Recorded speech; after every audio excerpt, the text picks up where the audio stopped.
Market లో invest చేసి మీ డబ్బులు డబుల్ చేసుకోవాలనుకుంటున్నారా? సుందరరామిరెడ్డి గారి లైవ్ సెమినార్ కి అటెండ్ అవ్వండి. నమస్తే రమగారు. నమస్తే జయ. రమగారు, మనము బాలనాగమ్మ సిరీస్ చెప్పుకుంటున్నాం.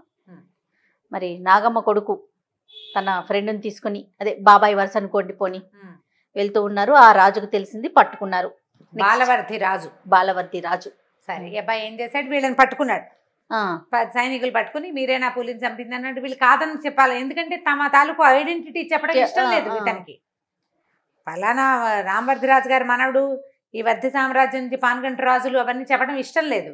కానీ ఇంకా చేసేదేం లేదు, తీసుకెళ్లారు రాజుగారి దగ్గరికి. రాజుగారు తెలుసుకున్నాడు కుర్రాడిలో రాచరికపు లక్షణాలు ఉన్నాయని అదని. అయితే వీళ్ళు ఏమన్నారు, ఆల్రెడీ టమ్కేసాం, పిల్లనిచ్చి పెళ్లి చేస్తాం, పెళ్లి చేసుకోమన్నారు.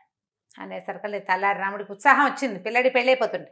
కుర్రాడు ఏమన్నాడంటే, మీకు మాటిస్తున్నాం, మేము వేరే వ్యవహారం మీద బయలుదేరాం, మా కథ అంతా ముగిశాక వస్తాం ఇక్కడికి. అప్పటిదాకా పిల్లడికి అమ్మా నాన్నని వెతకాలన్న ఆలోచనే కానీ తనలో శౌర్యం పరాక్రమం అవేమైనా ఉన్నాయా అనేది వాడికి తెలియదు. ఇలాంటి ఒక క్రియ, ఆ తర్వాత రాబోయే బహుమతి, వీటి వల్ల కాన్ఫిడెన్స్ లెవెల్స్ పెరిగిపోయినాయి అబ్బాయికి. సరే, ఈ తెల్లారాముడు కూడా చెప్పాడు అదే మాట, మేము ఇప్పట్లో వివాహం కాదు, మా తండ్రులతోటి అందరితోటి వచ్చి వివాహం చేసుకుంటాము, వేరే వ్యవహారం ఉన్నదని రాజుగారిని ఒప్పించారు. మళ్ళీ కబురు చేస్తామని ఆయనతో ఒక ఉత్తరం రాయించుకున్నాడు. మా అమ్మాయిని అబ్బాయికి ఇచ్చి పెళ్లి చేస్తాము అదని కాగితం రాయించుకున్నారు, అగ్రిమెంట్. అది జేబులో పెట్టుకున్నారు. వచ్చి పెళ్లి చేసుకుంటానని వాళ్ళకు ఉత్తరం రాసి ఇచ్చాడు. ఇద్దరు అక్కడ 2-4 రోజులు, అంటే ఇప్పుడు ఇన్ని రోజులు నడిచి వచ్చారు కదా, ఓ 3-4 రోజులు చక్కగా విశ్రాంతి తీసుకుని, పెళ్లి కూతురు కూడా చక్కగా బాగుంది. ఈ పిల్లాడు 15 ఏళ్ళు, ఆ పిల్లకు 12 ఏళ్ళు, బాగానే ఉంది. సరే, ఓ 4-5 రోజులు రెస్ట్ తీసుకుని అక్కడి నుంచి బయలుదేరారు. నాగళ్ళపల్లి అక్కడికి వెళ్ళాలి వీళ్ళు. నాగళ్ళపురం, అలాంటి నాగళ్ళపల్లి అదే ఊరు. అయితే ఈ ప్రాంతం ఎలాంటిదంటే చాలా దూరమే, కానీ చాలా దూరం, మామూలు ప్రజలు ఎవ్వరూ వెళ్ళరు అక్కడికి. వెళ్ళిపోయారు. వెళ్ళిపోయాక ఈ తలారి రాముడు వీడు పక్కనే ఉన్నాడు కదా, ఈ వెళ్ళే దారిలో వీళ్ళకి ఏమైందంటే, ఒక చోట విశ్రాంతిగా ఒక చెట్టు కింద కూర్చున్నారు. ఒక పెద్ద సర్పం ఒక చెట్టు మీద ఇట్లా పాకి పైకి వెళ్తాం. అరే రాముడు చూడు, చెట్టెక్కుతోంది పాము అన్నాడు. అనేదాకా ఆ పక్షి గూట్లో, ఏ గూట్లో పిల్లలు ఉన్నాయో దానికోసం వెళ్తోందేమో, అలవాటు అయి ఉంటుంది దానికి అన్నాడు. అనేసరికల్లా ఈ పైకి చూస్తున్నాడు. పైకి చూస్తుంటే ఒక పెద్ద గూడు ఇంతుంది. చాలా మామూలు పక్షి గూళ్ళు ఎంత బుజ్జి బుజ్జివి. ఈ సర్పం ఎక్కుతోంది. ఆ చెట్టు కూడా చాలా పెద్దది. చూస్తూ ఉన్నాడు. ఆ పైకి వెళ్తుంటే అప్పుడు అతనికి తెలిసిందనమాట, పాము ఏ వైపుకి వెళ్తోంది అంటే ఒక పెద్ద గూడు, అందులోంచి కిచకిచలు వినపడుతున్నాయి, ఏదో శబ్దం వినిపిస్తోంది. ఇదేం చేశాడు, పాములు కొండ చిలువలు అవి ఏంటి ఎలా ఉంటాయి, రై రై రైమని వెళ్ళదు, నిదానంగా ఎక్కుతాయి. రెండో చెట్టు ఎక్కాడు. అవతల వైపు ఉన్న చెట్టు ఎక్కి పైకి చూశాడు. చూస్తే 2 పిల్లలు ఉన్నాయి, 2 గుడ్లు ఉన్నాయి. పిల్లలు కూడా ఇంత చిట్టివి కదా, ఆ మాత్రం గుడ్డు కూడా ఇంత గుడ్డు. అవి మింగేస్తే ఆ పాము ఒక రోజు దాకా 2 రోజుల దాకా దాన్ని తిండక్కర్లా, అంత పెద్ద పెద్ద గుడ్లు. కబక్కని దిగొచ్చాడు, కేకేశాడు, రాముడు పెద్ద పెద్ద గుడ్లు రా, ఏవో పిట్టలు కూడా ఇంతంతున్నాయి, కానీ వాటికి రెక్కలు రాలే, అవే కిచకిచలాడుతున్నాయి, తల్లిదండ్రి ఆహారానికి వెళ్ళాయేమో అనేసరికి రాముడు అన్నాడు, సరే ఏం చేస్తాం, గండబేరు ఉండాలంటారు, పెద్ద పెద్ద పక్షులు, గద్దలు కాదు ఇంకా పెద్దవి, అవి అయ్యి ఉంటాయి, వాటి గుడ్లు అయి ఉంటాయి అంటే వీడికి ఉసూరు అనిపించింది. 2 పిట్టలు పాపం, గుడ్లు, తల్లిదండ్రి వచ్చాక చూస్తే పిల్లలు పోయి గుడ్లు పోతే వాటికి ఎట్లా ఉంటుంది, బాధ కదా. ఇప్పుడు నా పరిస్థితి ఏంటి, మా అమ్మా నాన్న లేరు, నాలాగానే అనాథ గుడ్డు పాపం. అందుకని ఏం చేశాడు, కింద నుంచి రాళ్ళు విసిరేసాడు. అటు ఇటు చూశాడు. వెలగ చెట్టు ఉంది పక్కన, వెలగ పళ్ళు రాలుతాయి కదా, టపా టపామని వెలక్కాయలు వేసి కొట్టాడు ఆ పాము కాదు, 2 దెబ్బలు తగిలేసి జర్రుని జారి కింద పడింది. దానికి తెలిసింది ఎవరో తన మీదకి చేస్తున్నారు, ఏ పక్క నుంచి రాళ్ళు వస్తున్నాయో తెలుసుగా, బుసలు కొడుతూ ఇటు తిరిగింది. తిరిగేసరికల్లా వచ్చేటప్పుడు ఏం చేశాడు, ఈ అబ్బాయి బరిసెలు తెచ్చుకున్నారు చేరుకోటి, ఆ బరిసె విసిరేసాడు పాము మీదకి. బాగా తగిలింది దెబ్బ. అది గిలగిల్లాడుతుంటే రెండో బరిసె కూడా వేసేసి ఇద్దరు కలిసి కొట్టి చంపేశారు పాము. కాసేపట్లో పెద్ద శబ్దము, గాలి వస్తున్నట్టుగా తెలుస్తోంది. గండభేరుండ పక్షి అంటే గద్దల్లో చాలా పెద్ద రకం, మనం విడిగా ఎప్పుడు చూస్తామో తెలీదు, ఇలా మాయమంత్రం కథలన్నిట్లలోని గండభేరుండాలు కనిపిస్తాయి. చాలా పెద్దది, ఇది రెక్కలు కనుక విప్పితే అది ఎట్లా ఉంటుందంటే ఒక 10 ఫ్యాన్లు ఒకేసారి తిరుగుతున్నంత శబ్దం వస్తుంది, అంత గాలి వస్తుంది. టపటపా చప్పుడవుతోంది, పెద్ద మోత, అక్కడి నుంచి గాలి వస్తుంది. ఆ 2 పక్షులు వచ్చి చెట్టు మీద వాలినాయి. పైకి వాలంగానే వాటికి కింద చచ్చిపడున్న పాము కనపడి పిల్లలు తల్లి మాట్లాడుకున్నాయి. ఆ చిన్న పిల్లలు చెప్పాయి, పాము వచ్చి రాబోతుంటే ఎవడో ఒకడు కింద ఉన్నాడు, వాడు రాళ్ళు వేసి కొట్టాడని. ఆ గండభేరుండ పక్షులకి మనుషుల భాష మాట్లాడడం తెలుసు. అవి ఒక పక్షి కిందకు వచ్చి వీళ్ళని పలకరించింది, వీళ్ళిద్దరిని. ఈ కుర్రాడు ఏం చేశాడంటే దాన్ని దానికి సరదా, వీడికి భయం వేసింది రాముడికి. అసలు ఆ పక్షులు చూస్తే చాలా పెద్దవి, మనుషులు ఎక్కేయచ్చు వాటి మీద. మగపక్షి వచ్చి, ఆడపక్షి పిల్లలకి ఆహారం పెట్టుకుంటుంది, మగపక్షి వచ్చి వీళ్ళని పలకరించింది. ఎవరు మీరు, ఇక్కడికి ఎట్లా వచ్చారు ఏమిటి అని. అవి ఏంటంటే మతంగ మహర్షి అని ఒక మహర్షికి సహాయకారిగా ఉండే పక్షులు. మామూలుగా ఆశ్రమంలో ఉంటాయి. ఇప్పుడు గుడ్లు పెట్టే సమయం వచ్చింది కాబట్టి అవి చెట్టు మీద గుడ్లు పెట్టుకుంటుంది. అక్కడ ఆశ్రమంలో అవకాశం ఉండదు, ఇక్కడ ఉంటాయి. అందుకని వాటికి మానవ భాష వచ్చు, అర్థమవుతుంది, మనుషుల ఇంటెన్షన్స్ తెలుసుకోగలవు. 4 రోజులుగా ఈ సర్పం చుట్టుపక్కలే తిరుగుతుంది. ఏదో రోజు ఎక్కేస్తుందేమో అనుకున్నావు, నువ్వు వచ్చి మమ్మల్ని రక్షించావు. నువ్వు ఎప్పుడు కావాలంటే అప్పుడు మతంగ మహర్షిని తలుచుకో, నీకు కావలసినప్పుడు నీకు సహాయం చేస్తాం మేము, నీ వల్ల మా గుడ్లు పిల్లలు బతికినాయని చెప్పి చాలా సంతోషించింది. ఇది చెప్పిందనమాట. ముట్టుకునేసరికల్లా స్పర్శ అన్నీ తెలుస్తాయి కదా, వీడికి కూడా గొప్ప సంతోషం వచ్చింది. సరేనన్నాడు. ఆ పూట తెల్లారిపోయింది. ఒక పూట అక్కడే గడిపారు, ఆ వెలగపళ్ళు కొట్టు తిని ఆ పూట గడిపారు. తర్వాత మెల్లిగా ఈ నాగళ్ళపూడి వైపుకి బయలుదేరారు. అది ఎంతో దూరంలో లేదు వీళ్ళకి.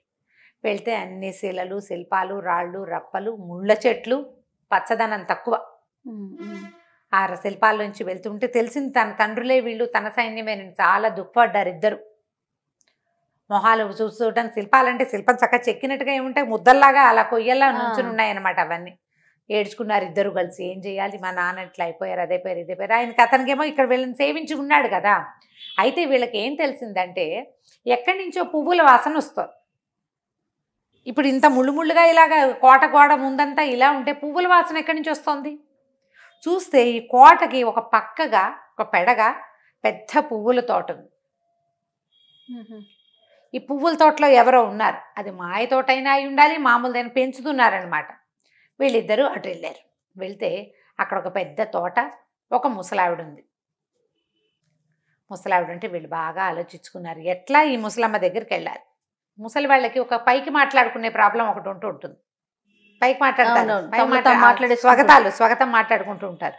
అయితే ఆవిడ ఏమిటి సణుక్కుంటుంది. 2 పూటలు 3 పూటలు చుట్టుపక్కల అక్కడక్కడే తిరుగుతూ, అక్కడి నుంచి ఆహారం తెచ్చుకున్నారు కదా, రొట్టెలు గిట్టెలు అవి తెచ్చుకున్నారు, వెలగపళ్ళు అవి ఉన్నాయి.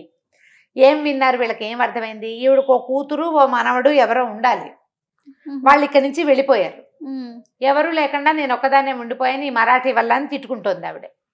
ఒకదాన్నే అయిపోయాను, ఈ తోట పని చేయలేక చచ్చిపోతున్నాను, తోడులేరు అనుకుంటుంది.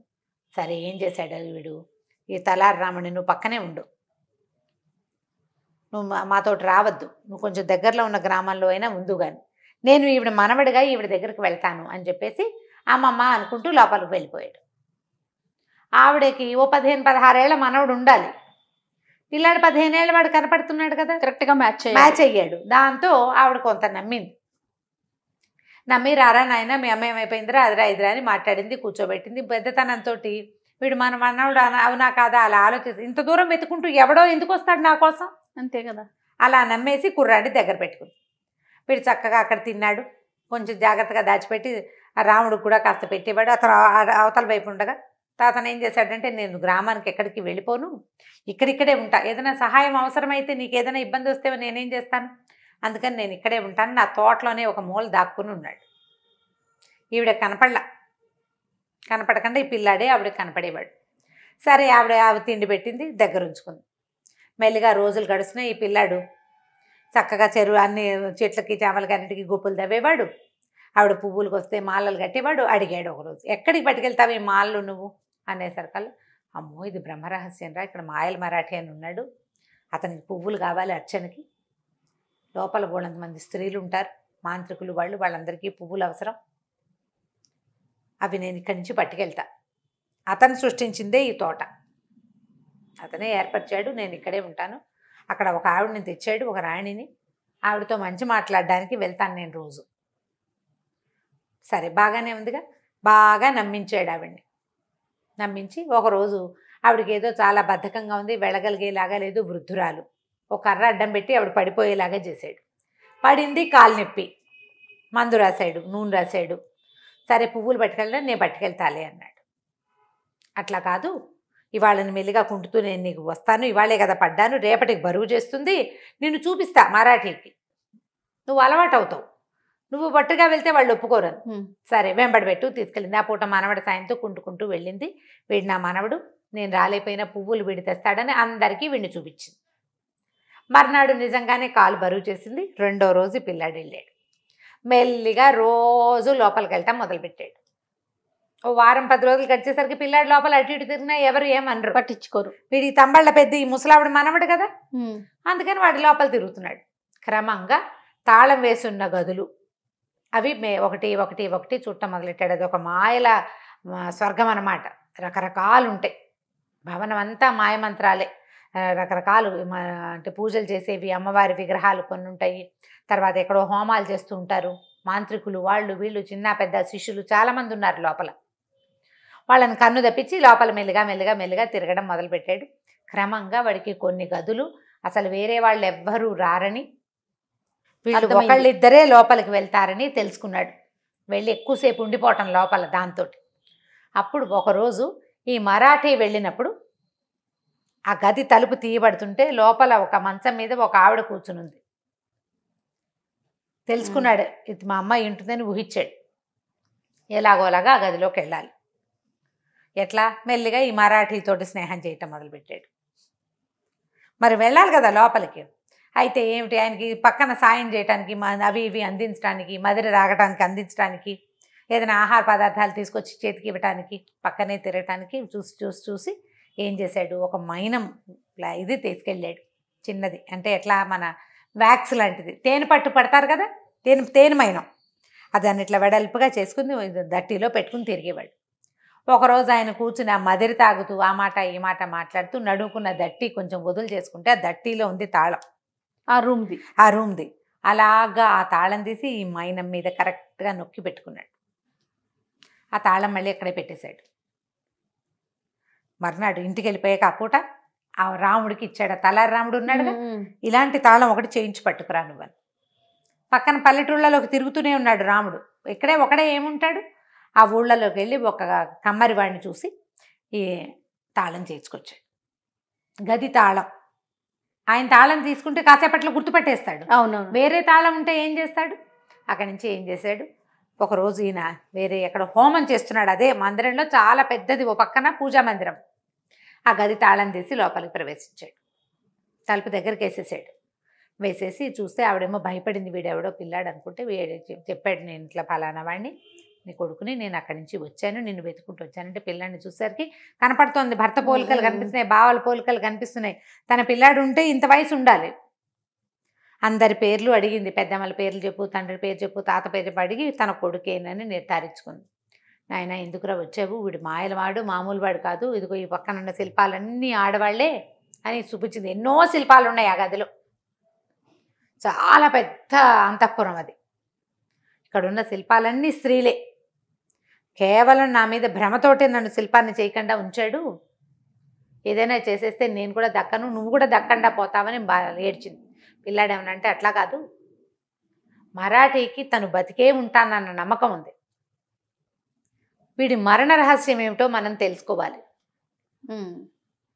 నువ్వు జాగ్రత్తగా మాట్లాడు, వీడు దేనివల్ల మరణిస్తాడో తెలుసుకుంటే ఆ ప్రయత్నం చేయొచ్చు మనం.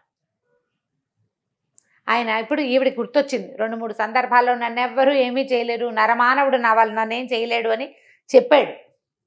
మానవులు ఎవరు నన్నేమీ చేయలేరని అంటున్నాడు రా, వాడి ప్రాణం వాడి శరీరంలో లేదు అంటే శరీరం ఎక్కడుంది అది కనుక్కోను అమ్మ, జాగ్రత్తగా మాట్లాడు, వాడితో నటించినా పర్వాలా, కానీ మనకు అది తెలియాలి, విషయం తెలియాలి. ఇంకెక్కడి నుంచి మనకి విషయం తెలియదు, ఎవరికీ తెలిసి ఉండదు. నీకు ఇంకా భ్రమలో ఉన్నాడు కాబట్టి, ఈమెను పెళ్లి చేసుకోవాలన్న ఊహలోనే ఉన్నాడు కాబట్టి చెప్తాడేమో అడగమని చెప్పాడు. కామ్గా బయటికి వెళ్ళిపోయాడు. బాగానే ఉందిగా. సరే చక్కగా దగ్గర కూర్చొని లోపల తల్లి ఆవిడ కొంచెం కొంచెమే తిని ఎట్లాగో బతికుంది.